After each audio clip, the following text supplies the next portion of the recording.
4-5 టర్ముల నుంచి విశాఖ ఎంపీ అభ్యర్థిగా బరిలో నిలుస్తున్న వారంతా నాన్ లోకల్ అభ్యర్థులే.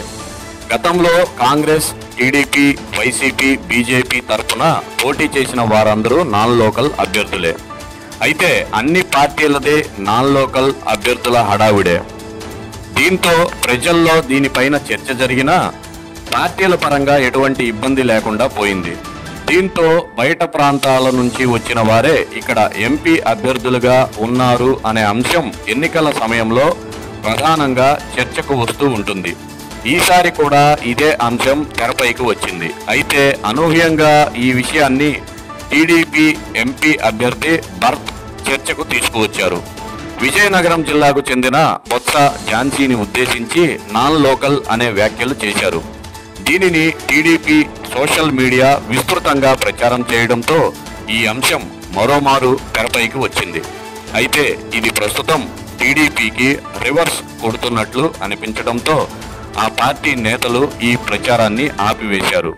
అయితే ఈ అంశాన్ని వైసీపీ అభ్యర్థి బొత్స ఝాన్సీ లక్ష్మి తనకు అనుకూలంగా మార్చుకోవడంలో సఫలమయ్యారని చెప్పుకోవచ్చు. బొత్స ఝాన్సీ చిన్నతనమంతా విశాఖలోని మల్కాపురం ప్రాంతంలోనే జరిగింది. ఆమె వివాహం జరిగిన తర్వాత విజయనగరం కోడలుగా అక్కడ అడుగుపెట్టారు. నిజానికి విజయనగరం జిల్లా సైతం 80వ దశకం వరకు ఉమ్మడి విశాఖ జిల్లాలోనే ఉండేది. జిల్లాల పునర్విభజనలో భాగంగా కొత్త జిల్లా ఏర్పడింది.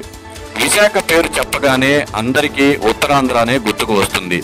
ఆ ప్రకారంగా చూసుకున్న ఉత్తరాంధ్ర 3 జిల్లాల వారికి విశాఖ స్థానికంగానే పరిగణిస్తూ ఉంటారు. ప్రస్తుతం ఇదే అంశాన్ని బొత్స ఝాన్సీతో పాటు వైసీపీ నేతలంతా ప్రస్తావిస్తున్నారు.